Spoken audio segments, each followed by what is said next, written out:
Welcome back to Habitat for Humanity's Customer Service Program. My name is McKenna, a summer student at Habitat for Humanity Hamilton. Today, we'll be covering Module 5, Workplace Respect. How do we show respect in the workplace? By valuing diversity and inclusion.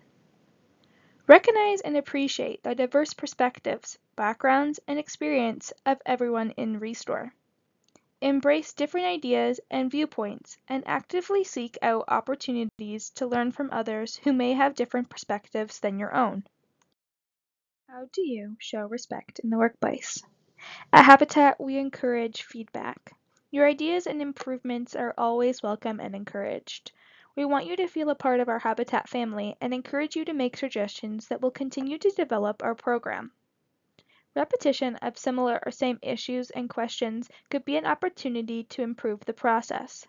When you have these sorts of inquiries, think about the organizational structure that'll be coming up later in the presentation and who you could have a conversation with.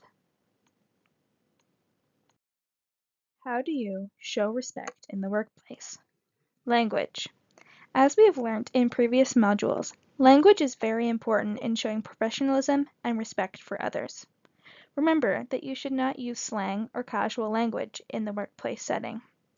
If you ever are not sure of what language to use, you should start more formal and, if granted permission, lean more casual. How do you show respect in the workplace? By arriving on time.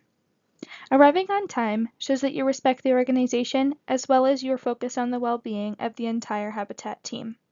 At Habitat, we're all about being a team player. Saying this, if you are a little late, it's okay, but please remember to try your best to be on time. Proper etiquette when it comes to names. Different interactions call for different reactions. You may be interacting with the CEO or fellow volunteers here at Habitat.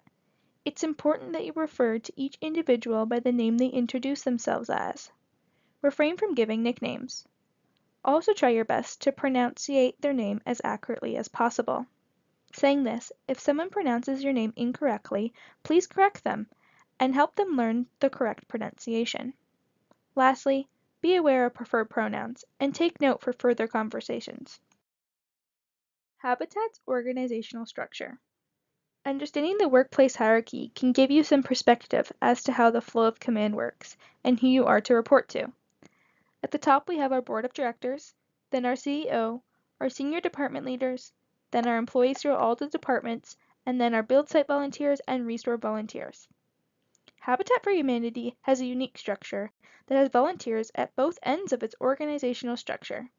No matter what position you hold, you should treat everyone with respect.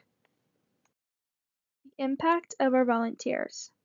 Habitat volunteers help build, advocate, and raise awareness about the global need for shelter.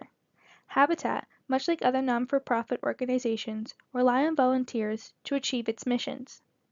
Habitat for Humanity is governed by volunteers and also allows for volunteers on-site and in-store.